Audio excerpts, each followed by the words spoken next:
하나님의 구속사의 경륜 속에서 또 하나의 새로운 역사의 전환기를 맞게 됩니다. 아브라함 언약 중 왕언약의 성취와 관련해 그 왕에게 기름 붓게 될 사무엘의 출생을 통해서 하나님께서 세상 역사를 신명막측하게 경영해 나가시는 가운데 하나님의 뜻이 그 역사 속에서 평범한 우리의 삶의 현장 속에서 아주 구체적으로 실제적으로 성취해가는 모습을 봅니다. 오늘도 말씀을 통해 살아계신 하나님을 만나게 하여 주옵소서. 역사의 주관자가 되시는 하나님을 만나게 하여 주시옵소서.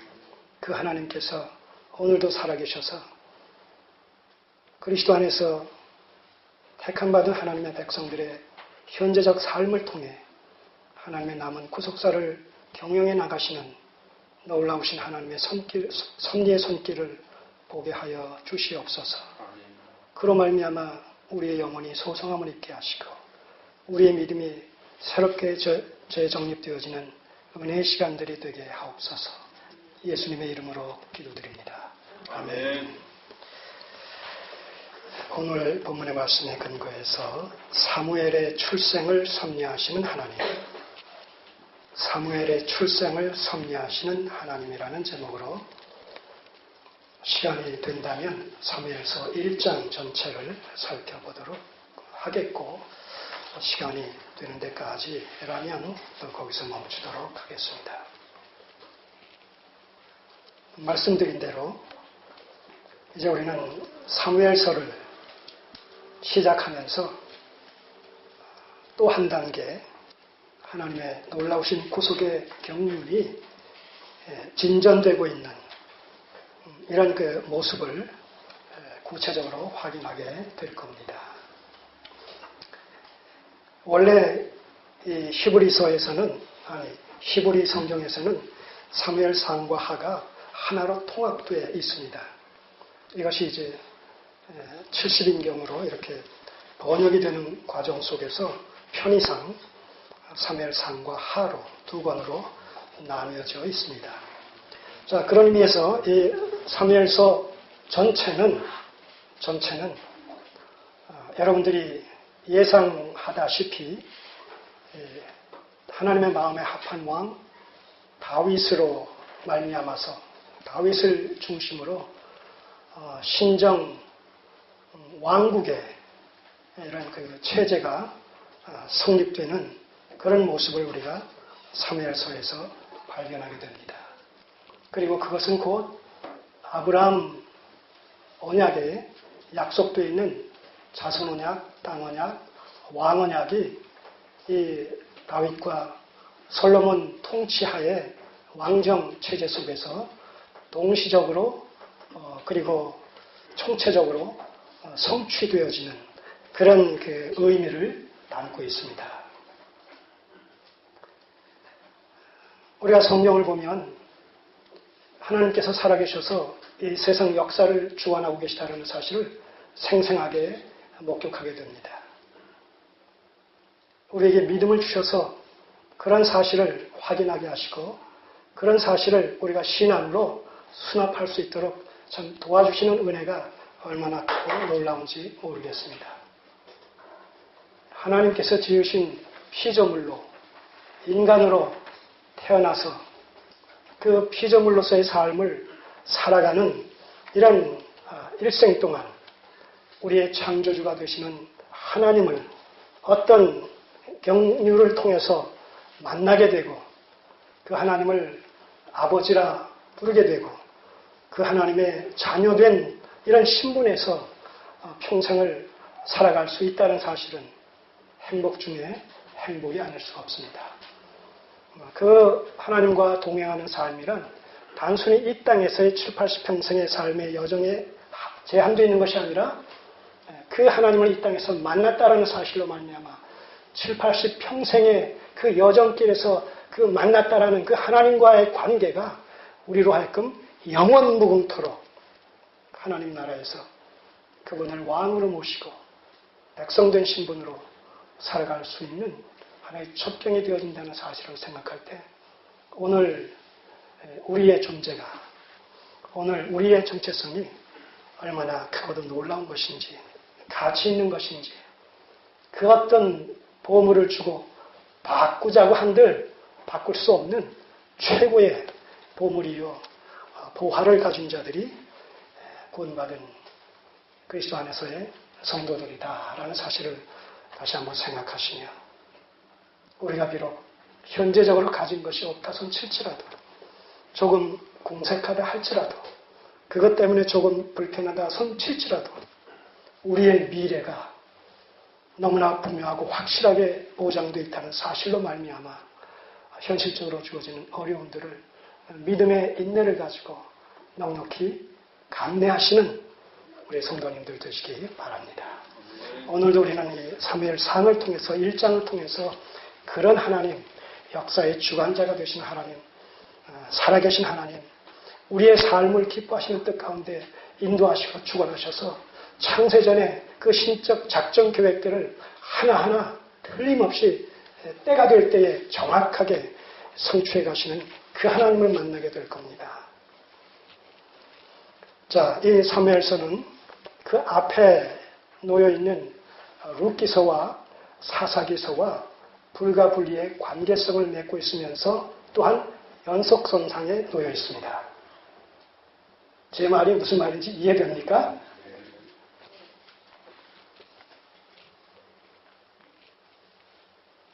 성경을 전체적으로 보지 못하면 제가 지금 드리는 말씀이 무슨 말인지 모를 거예요. 성경을 전체적으로 볼 수 있는 이런 통시적인 안목, 이것이 필요합니다.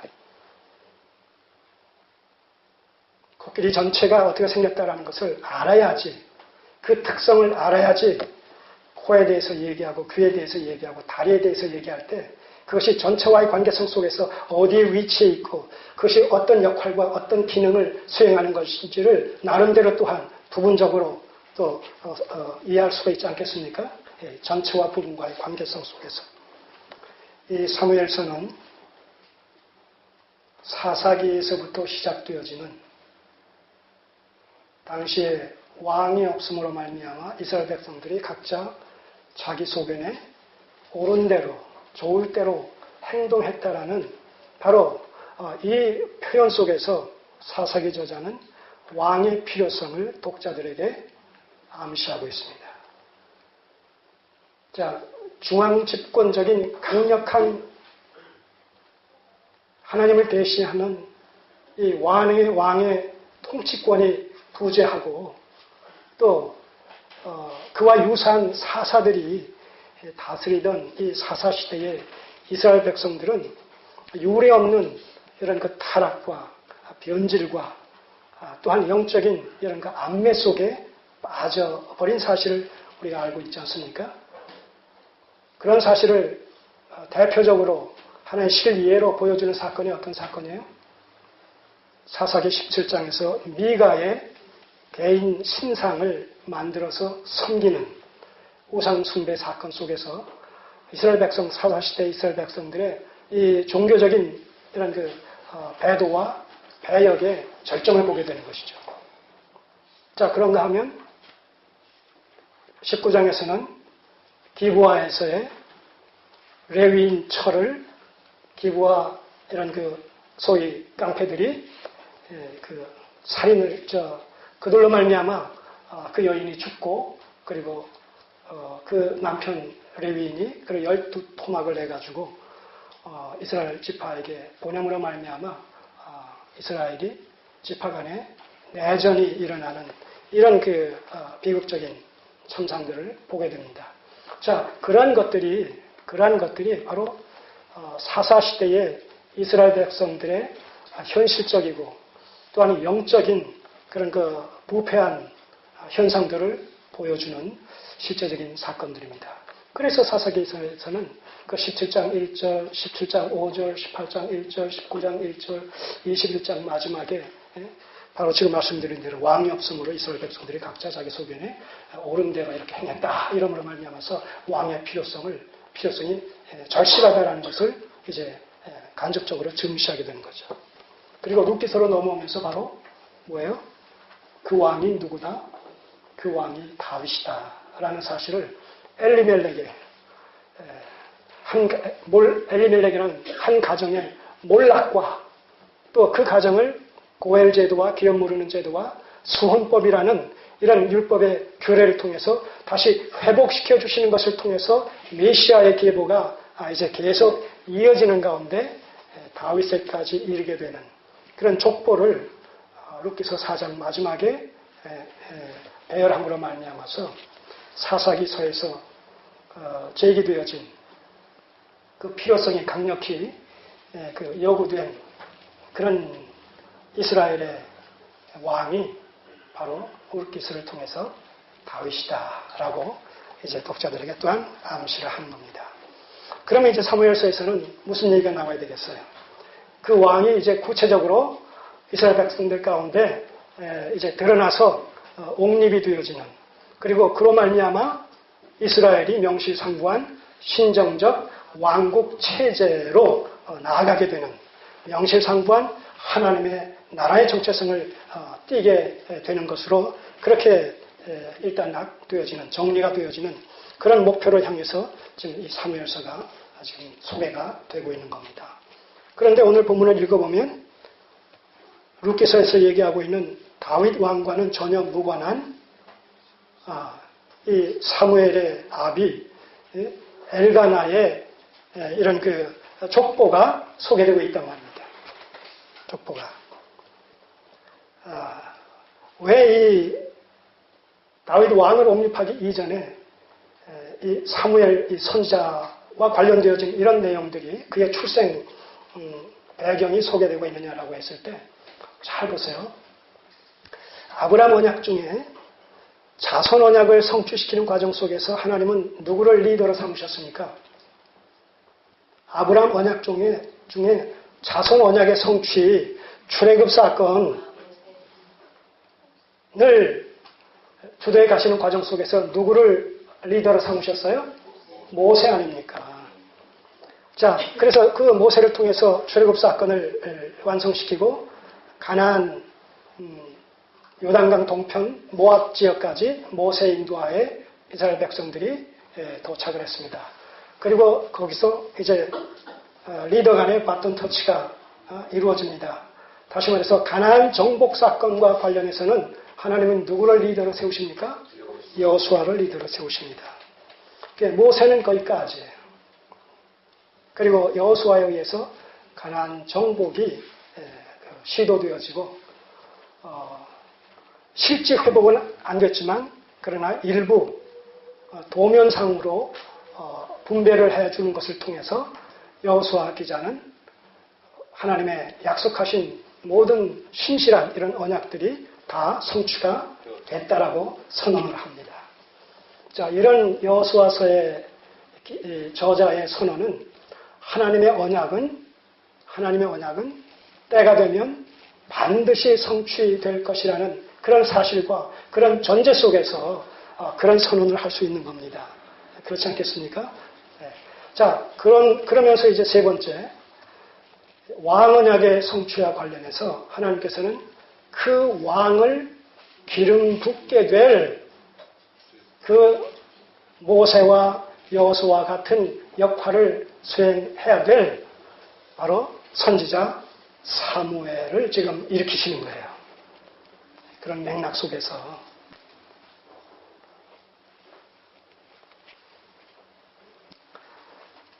왜 왕에 대한 필요성을 강조하면서 급속도로 진행시켜 오다가 사무엘서에 와가지고는 또 엉뚱하게 사무엘의 얘기를 지금 꺼내고 있는가라고 여러분들 혹시 의아해하신다면 지금 말씀드린 내용을 염두에 두시란 말입니다.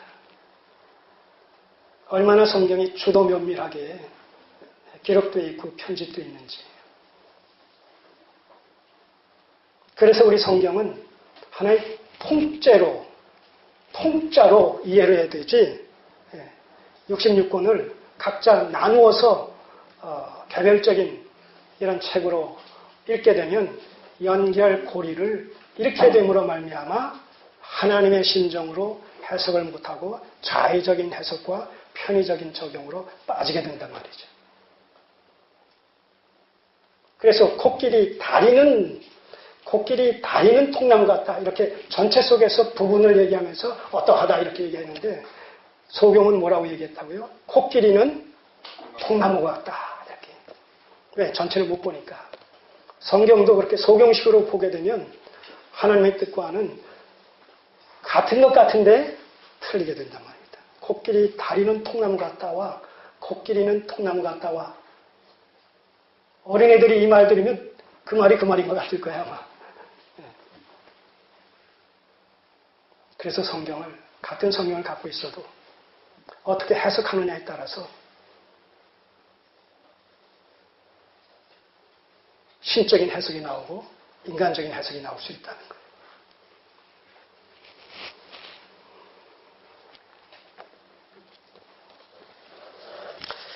우선 1절에서 8절까지 내용을 통해서 사무엘의 가정 배경을 한번 살펴보도록 하겠습니다. 에브라임 산지 라바다임 소빔에 에브라임 사람 엘가나라 하는 자가 있으니 엘가나가 어디 사람입니까? 본문에서 보면 엘가나는 어디 사람이에요? 에브라임 사람이에요. 그래서 많은 사람들이 엘가나가 에브라임 사람이면 사무엘도 어디 사람이에요? 에브라임 사람이 되지 않겠어요? 그런데 사무엘서에서는 사무엘의 직분이 세 가지로 소개가 됩니다. 첫째, 마지막 사사로 소개됩니다. 그것은 사무엘서의 역사적 배경이 여전히 사사시대의 끝자락에 지금 놓여 있는 거예요. 다시 말해서 사사시대에서 왕정시대로 넘어가는 이 과도기적인 상황 속에 지금 사무엘서가 지금 위치해 있단 말입니다. 그런 의미에서 사무엘은 마지막 사사요 최초의 선지자가 되는 거예요. 무슨 말씀인지 이해하시겠어요? 네. 그러면서 동시에 엘리 제사장의 뒤를 이은 제사장으로서의 또한 직분을 수행한단 말입니다. 그래서 이 사무엘서에서 사무엘은 세 가지 직임을 수행하는 자로 내용상 기록되어 있어요. 마지막 사사로서, 그 다음에 최초의 선지자로서, 그 다음에 제사장으로서. 그리고 이것은 동시에 무엇을 또한 예표합니까? 사사는 다른 말로 얘기하면 왕직이거든요. 사사에서 발전된 것이 왕이란 말입니다. 그러니까 사사도 일종의 왕직이란 말입니다. 그러면 왕과 선지자와 제사장이라는 이 삼직은 바로 예수 그리스도의 왕 되신 예수 그리스도, 우리의 대제사장이 되신 예수 그리스도, 대선지자가 되시는 예수 그리스도의 삼직을 예표하고 있단 말입니다.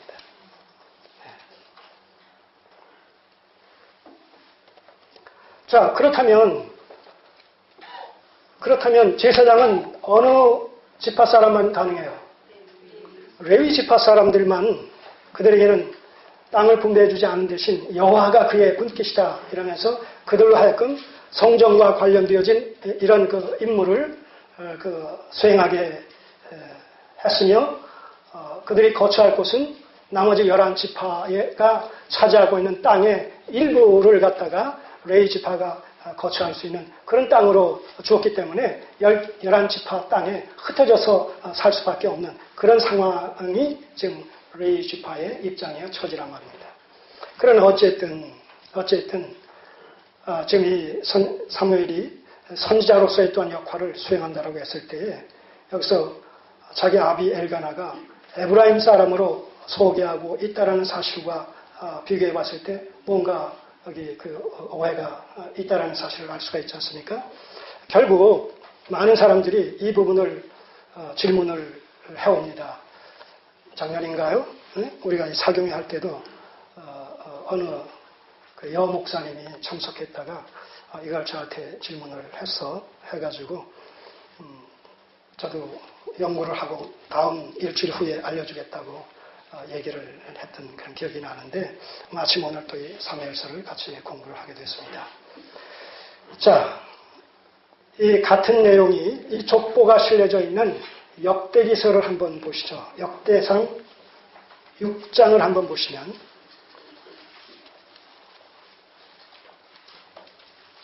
그래서 우리가 성경을 총체적인 관점에서 보지 않으면 성경도 이렇게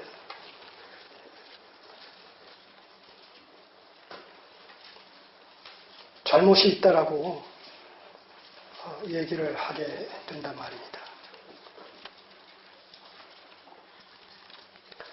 역대상 6장, 그 6장에서 전체적으로 소개가 되어 있습니다만 우리가 좀 쉽게 34절부터 보세요.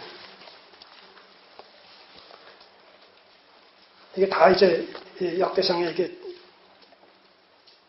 족보가 소개되고 있는데 34절부터 보시면 사무엘은 엘가나의 아들이요. 그러니까 이거 지금 사무엘의 족보예요. 엘가나의 족보예요. 사무엘은 엘가나의 아들이요. 자, 사무엘부터 위로 올라갑니다. 엘가나는 여로함의 아들이요. 여로함은 엘리엘의 아들. 엘리엘은 도아의. 도아는 수레. 자, 이렇게 쭉 올라가요. 37절. 스바냐는 다핫의 아들. 다핫은 아실. 아실은 에비아삽. 에비아삽은 고라의 아들. 고라는 이스할의 아들. 이스할은 그핫의 아들. 그핫은 레위의 아들이요. 레위는 이스라엘 곧 야곱의 아들이다. 자, 이러니까 결국 이스라엘의 아들, 야곱의 아들, 12아들 중에서 레위가 있잖아요. 자, 그 레위의 후손 중에 누가 있어요, 지금? 엘가나, 사무엘의 아비 엘가나가 있고, 엘가나가 사무엘을 낳았단 말이에요. 그러니까 결국 엘가나는 어느 지파에 속한 사람이에요? 레위 지파란 말입니다. 그럼 사무엘은 어느 지파예요? 레위 지파. 그러니까 제사장의 업무를 수행할 수 있겠어요, 없겠어요? 있단 말입니다. 자, 그러면 왜 에브라임 사람이라고 그랬느냐라고 했을 때, 자, 거기 38절에 다시 한번 보세요. 고라는 이스할의 아들이요. 이스할은 그핫의 아들이요. 이 그핫이라는 사람이 있죠. 그핫은 레위의 아들이다. 근데 이 그핫과 그 그핫에서 파생된 이런 그의 후손들이 어디에 살고 있었느냐 하면 66절을 보세요.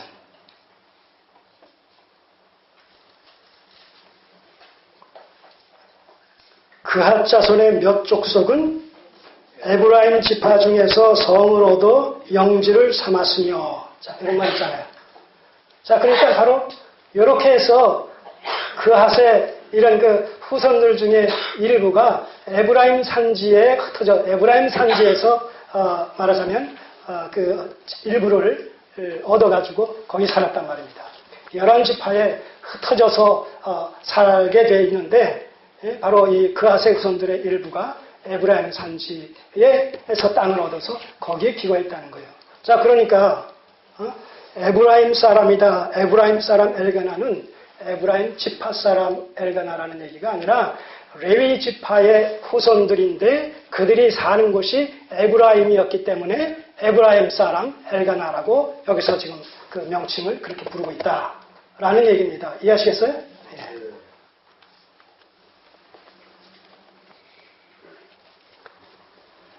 자, 그러니까 여기서 이제 중요한 것이 뭐냐면 이런 내용을 통해서 우리가 발견할 수 있는 게 뭐냐면 지금 사사기에서 아까 말씀드린 대로 17장, 18장, 19, 20, 21장 이 5장에 걸쳐서 실제 사사시대의 이스라엘 백성들의 종교적이고 사회윤리적인 그런 타락상이 얼마나 깊었는지를 갖다가 우리가 구체적으로 살펴보지 않았습니까?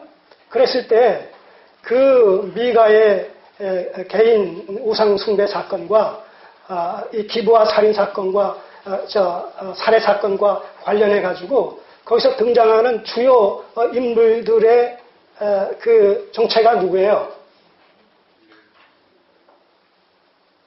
레위인이었단 말입니다. 레위인. 기브아의 이런 그 살해 사건도 누구의 아내였어요? 레위인의 아내였단 말입니다.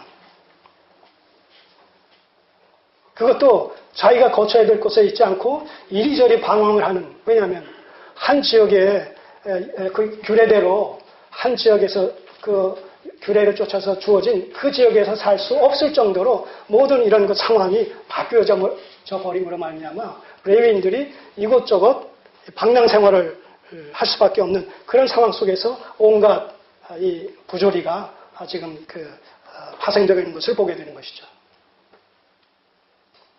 그러니까 제사를 지내면 어디를 가야 돼요? 여기서도 나오지만 그 시대에, 이 사사시대에 지금 언약궤가 어디 있어요? 실로에 있단 말입니다. 그래서 실로에서의 이런 성막을 통한 그런 그 제의, 이런 그 예식을 통해서 이스라엘 백성들이 1년에 3번 6월절, 내지는 무교절, 초막절, 이런 그 장막절에 1년에 3번씩 남자들이 나와서 거기서 제사를 드리고 하나님을 경배함으로 말미암아 자신들의 어떤 공동체 의식과 어떤 이 구원의 의미를 다시 한번 새롭게 재조명하는 그런 계기들을 마련해야 되는데, 지금 사사시대에 보게 되면 실로의 언약궤가 있음에도 불구하고 레위인들이 각계 전투를 한단 말입니다. 백성들이 각각 자기 개인의 집에 신당을 세워놓고 거기다가 우상을 만들어 놓고 그것을 여호와의 이름으로 예배한단 말이죠. 자, 이렇게 종교적으로 배역하고 배도하고 영적인 안매 속에 깊이 빠져버렸다는 거예요.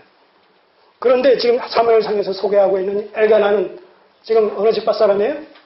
레위 집파 사람인데, 지금 이는 이 내용 속에서 보게 되면 거룩한 레위인으로서 하나님의 말씀을 쫓는 이런 경건성과 거룩성을 갖다 함께 갖춘 그런 하나의 그 모델로서의, 바람직한 모델로서의 레위인의 모습을 여기서 지금 소개하고 있단 말이죠.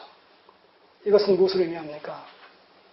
하나님의 뜻은 어느 시대를 막론하고 절대 다수에 의해서 경영되는 것이 아니라 소수의 남은 자들에 의해서 하나님의 뜻이 이루어집니다. 우리나라에 한때는 1000만, 1200만의 기독인이라고 통계 수치상 나와 있었을 때가 있었어요. 하여튼 1000만이 넘는다, 수치상으로. 그렇다면 하나님께서 대한민국 안에서 하나님의 뜻을 이루실 때에 그 1000만이 되어진다라는 그 기독교 신자를 통해서 하나님의 뜻이 이루어지는 것이 아니란 말입니다. 그 속에는 하나님의 택한 백성도 있겠지만 하나님의 청함을 받은 자들, 또 다른 측면에서 보게 되면 알곡이 있겠지만 알곡이 아닌 죽정이도 함께 있단 말입니다. 하나님은 어느 시대건 알곡에 해당되는 남은 자들을 통해서 하나님의 뜻이 이루어진단 말입니다. 남은 자, 렘넌트, 남은 자. 오늘 우리가 하나님을 믿는다라고 고백하기 이전에 그 고백이 남은 자의 고백이 되고 있느냐라는 사실을 먼저 확인해야 된단 말입니다. 남은 자로서의 고백이 아니라면 그것은 자기 고백이 되는 거예요. 남은 자로서의 고백이 아니라면 그것은 자기 열심에 해당된단 말입니다. 로마서 10장 2절 3절에 뭐라고 되어 있어요? 너희가 하나님께 열심히 있으나 지식을 쫓은 것이 아니라 하나님의 의의를 모르고 자기 의의를 세우려고 힘써 하나님의 의의에 복종치 아니했다. 너희가 하나님께 열심히 있으나 지식을 쫓은 것이 아닐 때는 자기 의의를 세우려고 힘써 하나님의 의의에 복종치 않는 자기 열심으로 빠져버린다는 거예요. 여러분, 우리가 하나님을 부른다고 해서 우리가 예수 그리스도를 부른다고 해서 우리가 그리스도인이요, 신자요, 하나님의 백성으로 생각한다면 얼마든지 자기 착각일 수가 있다는 사실을 성경은 분명히 얘기합니까? 안 합니까? 한단 말입니다. 나더러 주여 주여 부르는 자마다 다 천국에 들어갈 것이요 해야 되는데 성경은 뭐라고 얘기해요? 다 들어갈 것이 아니오라고 얘기한단 말입니다. 여기에 우리의 고민이 있는 거예요. 우리의 고민이. 내가 하나님을 믿는데 그렇다면 하나님께서 인정받는 내가 그리스도인으로 존재하고 있느냐? 하나님께서 내가 너를 모른다라고 외면하시는 자로서의 믿는 자로서 존재하고 있느냐? 자, 이 둘도 이 두 종류의 신자도 있을 수 있다고 성경은 얘기 안 해요. 한단 말입니다.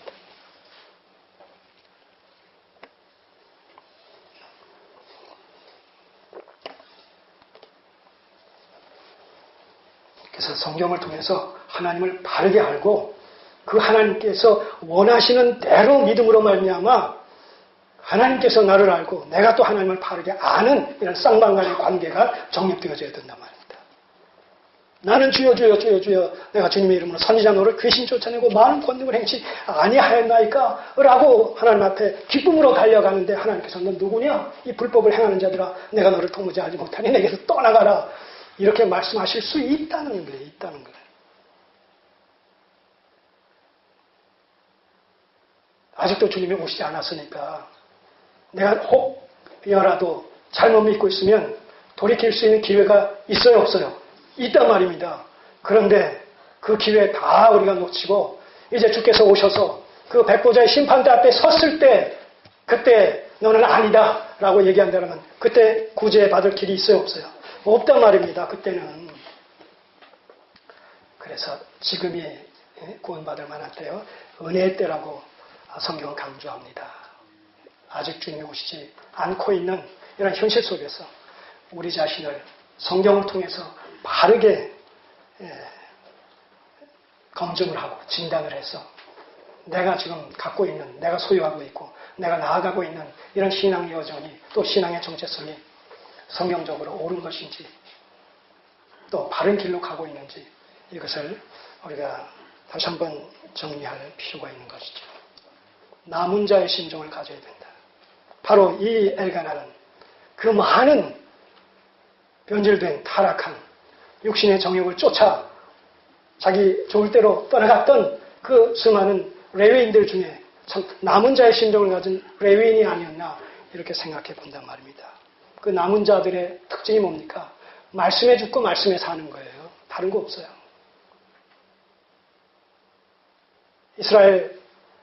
북이스라엘의 역사 속에서 가장 영적으로 안매했던 시대가 어느 왕시대입니까?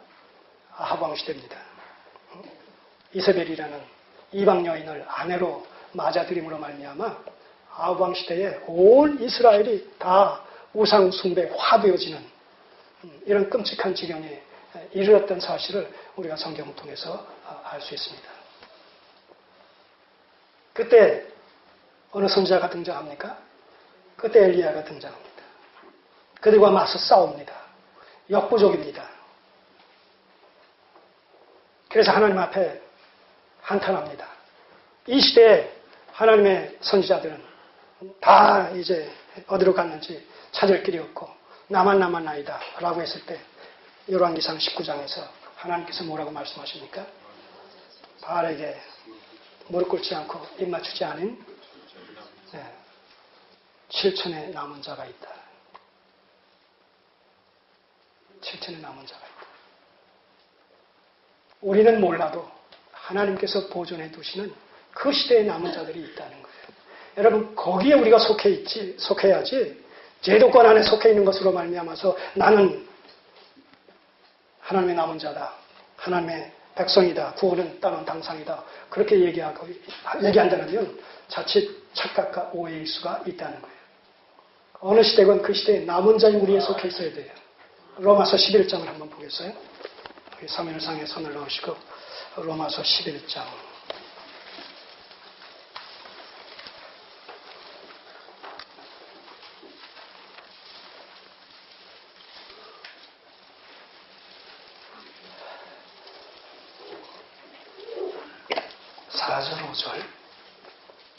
로마서 11장 4절 5절.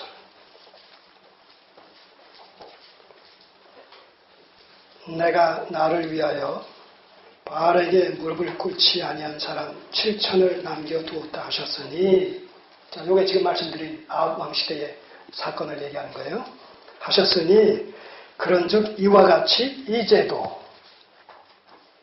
구약시대에도 그렇지만 이제도 신약시대에도 이제도 은혜로 택하심을 따라 남은 자가 있느니라. 우리가 신약시대에 살든 구약시대에 살든 중요한 것은 뭐예요? 어느 시대에 사는 것이 중요한 것이 아니라 그 시대 속에서 남은 자의 정체성을 가지고 남은 자 속의 일원으로서 우리가 살고 있느냐, 내가 존재하고 있느냐, 내 정체성이 남은 자로 존재하고 있느냐, 이것이 관건이라는 거예요. 이것이 관건이다. 그 남은 자들은 그 시대의 보편적인 신앙관을 갖고 있지 않다는 거예요. 아방 시대의 대부분이 이방신을 섬기는 또 이방신화되어지는 우상화되어지는 이런 유대교를 신봉했었는데 남은 자들은 그들과 차별이 되어 있다는 것이죠. 순수하다는 거예요. 이방 신학의 이교도적 신앙에 물들지 않았다는 것이죠. 세속화되지 않았다는 거예요. 기복화되지 않았다는 거예요. 철저히 계시 의존적인 이런 신앙의 정체성을 가지고 오직 하나님의 말씀을 생명처럼 붙들고 하나님의 선하시고 기뻐하시고 온전하신 뜻을 추구하는 일에 목숨 걸고 살아가는 자들로 존재하는 자들이 그 시대의 남은 자들의 정체성이다 하는 얘기죠. 오늘 우리가 장로교에 속해 있느냐, 감리교에 속해 있느냐, 순복음에 속해 있느냐, 성결교에 속해 있느냐, 문제가 아니에요. 그건 아무런 문제가 아니에요. 예수 그리스도와의 바른 만남과 그 만남의 전제 속에서 그분의 가르침을 삶의 또 신앙의 원리로 삼고 부족하고 연약해도 넘어지고 쓰러지면서도 그 좁은 길의 신앙 여정길을 내가 지금 가고 있느냐? 그 좁은 길의 신앙 여정길에 내가 서 있느냐? 이것이 능사라는 거예요. 이게 관건이라는 거예요. 그렇다면 그 결국은 어떻게 돼요? 넓은 길의 결국은 멸망이지만 좁은 길의 결국은 생명이라는 거예요. 우리가 예수님 바로 믿고 하나님 바로 믿지 않으면 믿는다고 하다가 결국 지옥 갈 수 있는 일이 발생할 수 있을 거라고 성경은 경고하고 있단 말입니다.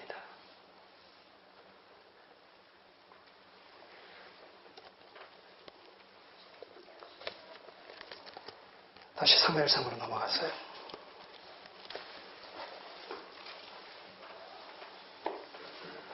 그래 이 엘가나는 사무엘의 아비 엘가나는 신실한 레위의 후손이었어요.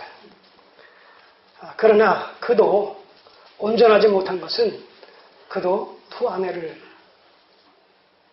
데리고 살고 있다는 사실이에요. 다시 말해서 그 사사시대의 폐역한 영적 안매 시대의 영향권에서 온전히 벗어나지는 못하고 있는 이런 연약성을 우리가 본단 말입니다.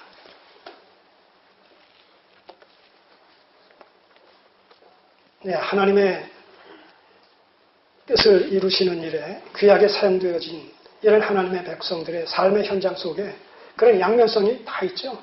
다윗도 보세요. 아브라함도 보세요. 다 그런 솔로몬도 보세요. 그런 부분에 있어서 하나의 그 전형적인 어떤 모델이라고 할 수 있는 사람은 아무도 없다는 것이죠. 그렇기 때문에 우리가 은혜로 산다는 거예요. 그렇기 때문에 우리가 교만하지 않을 수 있다는 거예요. 한편에서 어떤 그 우울한 것이 나타나게 되면 또 한편에서는 열악한 것이 나타남으로 말미암아 이것을 상쇄시켜서 그저 겸손하게 자신을 쳐서 복종시키며 나의 나됨은 하나님의 은혜다 라고 고백할 수 있게 만드시니 얼마나 감사가 됩니까? 자, 그 다음을 보세요. 그래서 그에게 두 아내가 있으니 하나의 이름은 한나요 하나의 이름은 분인나라. 분인나는 자식이 있고 한나는 무자하더라.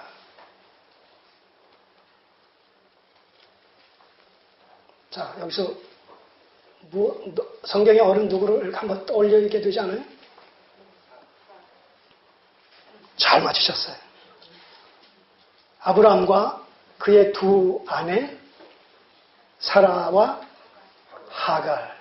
그런데 누가 자녀를 낳았어요? 하갈이. 하갈이 하녀였다가 이제 아브라함의 후처가 되어져 가지고 자녀까지 잉태하니까 그 다음에 어떻게 행동을 했어요? 사라를 멸시했다라고 얘기해요. 여기서 이제 이 두 여인이 아마 이 한나가 본처고 이 분인나가 후처인 듯해요, 상황상. 그런데 여기서도 여전히 그 갈등이 빚어지고 있어요. 그럼에도 이 엘가나는 한나를 더 사랑하는 이런 것들이 이제 이 분인나로 하여금 뭔가 시기 질투가 나타남으로 말미암아서 아들을 앞세워서 아들 문제를 앞세워 가지고 이 한나를 격동케 하는 이런 일들이 많이 일어남으로 말미암아 가정적으로는 그렇게 화목하지는 못했던 것 같아요. 자, 그런데 3절 이 엘가나의 거룩성이 그의 하나님을 향한 신앙적 측면이 여기서 확인이 되어지는데 이 사람이 매년에 자기 성읍에 나와서 실로에 올라가서 만군의 여호와께 경배하며 제사를 드렸는데 여기서 이 엘가나의 신앙의 정체성이 정상적인 것을 지금 우리가 보게 됩니다. 그는 실로에 있는 언약궤가 안치된 실로에 있는 그 성소로 나아가 성막에 나아가 제사를 드렸는데 여기서 보니까 매년 드렸다는 거예요. 매년 한 차례씩. 근데 사실 규례 속에서는 3차례 나가게 돼 있어요. 아까 말씀드린 대로 무교절, 그 다음에 오순절, 그리고 초막절. 아마 이런 것들이 사사시대를 경유하면서 어떤 그 편의성을 도모하는 과정 속에서 3회가 1회로 이렇게 줄어든 것 같아요. 자, 성찬 예식을 몇 회 성찬식을 몇 회 할 것이냐라는 문제가 역사 속에서 늘 제기되어져 왔습니다. 성경에 규정은 없습니다. 이렇게 해라고 규정은 없어요. 그러나 성경 속에서 나타난 성찬식은 일반적으로 횟수가 어떻게 됩니까? 안식 후 첫날이라는 이런 그 표현 속에서 매주 시행된 것으로 그렇게 여겨집니다.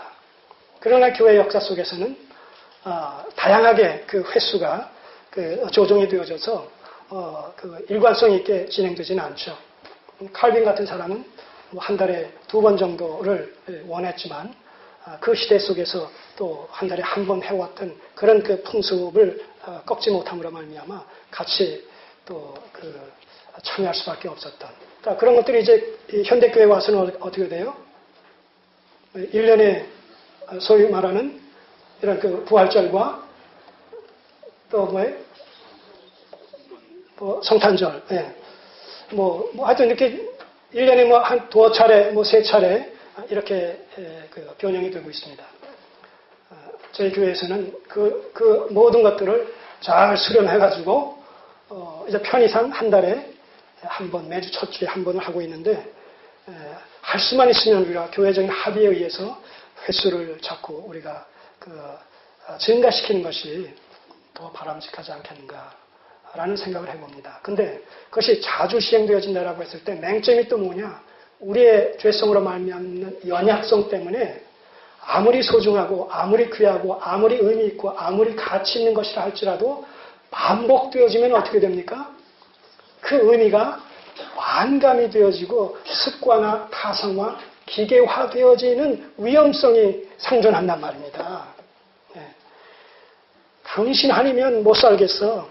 세상을 다 준다 할지라도 당신이 없다면 그것은 아무런 의미가 없어. 그래서 죽자 사자 결혼을 해도 한 남자와 한 여자가 결혼해서 몇 년이 지나고 자식 낳고 그러다 보면 어떻게 돼요? 처음에 사랑이 식어진 것 같이 느껴진단 말입니다.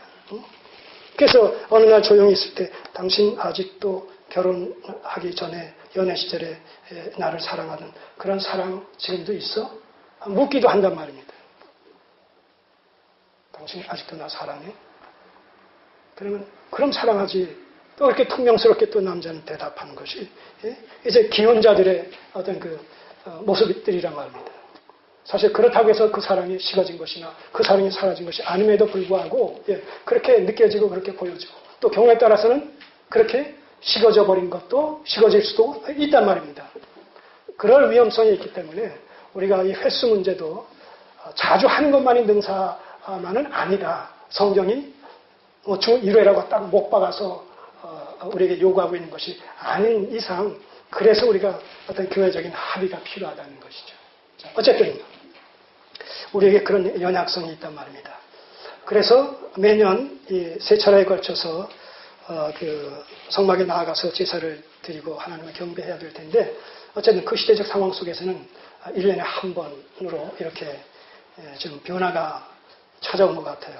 어쨌든 많은 사람들이 그럼에도 불구하고 실로 성소에 나가서 제사를 드리지 않을 뿐만 아니라 많은 레위인들이 그렇게 각자 자기 손에 좋을 대로 행동하고 있는 이런 상황 속에서 이 엘가나는 하나님께서 명하신 규례를 지키고 규례를 쫓아서 그렇게 매년 실로에 올라와서 제사를 드리고 하나님을 경배했단 말입니다. 이것은 그 영적 안매와 말씀드린 그런 종교적인 배역과 그 사회윤리적인 이런 그 심각한 타락상이 만연되어 있는 그런 시대적 상황 속에서 여전히 하나님의 말씀에 입각해서 원리를 쫓아 본질을 추구하는 이런 신앙관을 정립하고 있고 그것을 계속 추구해 나간다라는 사실은 이건 보통 일이 아니라는 것이죠.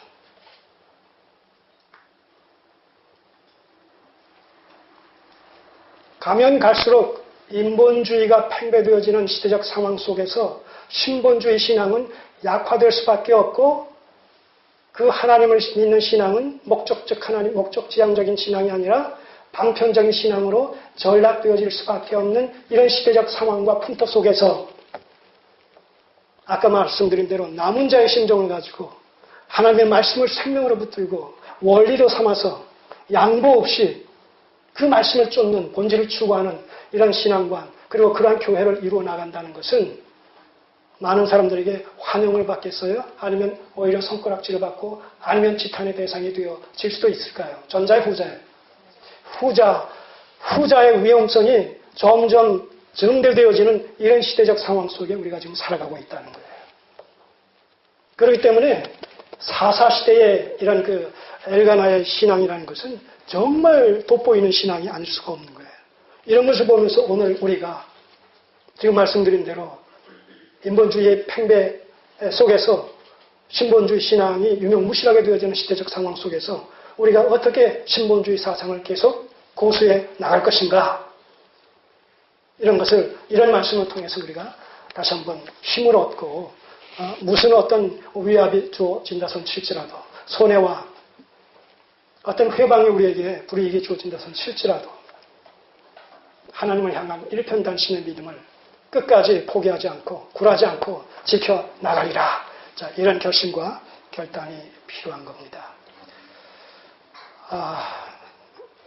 이 정도로 일단 오늘 좀 마쳐야 될 것 같은데. 네. 자, 정리하겠습니다.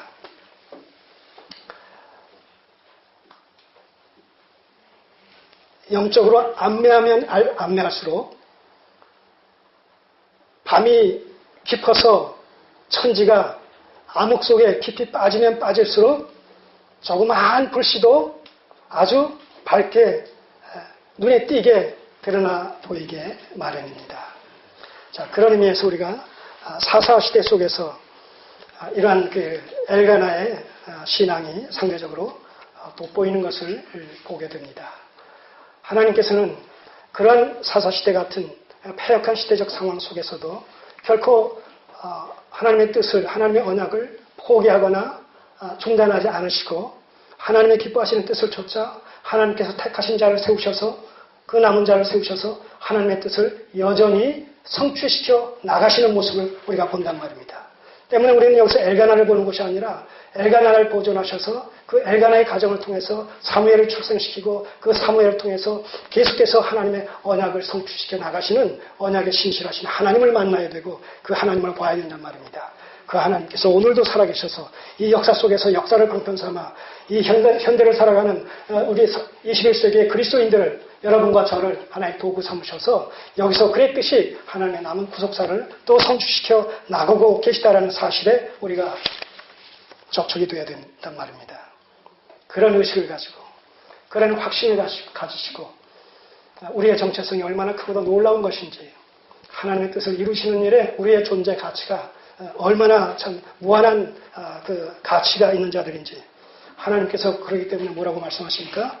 땅에 있는 성도는 존귀한 자라고, 하나님께서 존귀히 여기시는 우리들로서 우리를 존귀히 여기시는 하나님을 실망시켜드리지 않고 그분의 기뻐하시는 뜻을 쫓아서 우리의 남은 생애를 아름답게 드리기를 원하는 심정을 가지고 우리의 남은 생을 믿음 안에서 정진할 수 있게 되기를 주님의 이름으로 소원합니다. 기도드리겠습니다. 아버지 하나님 감사드립니다. 말씀을 이어셔서 주의 귀향을 보게 하시니 감사를 드립니다.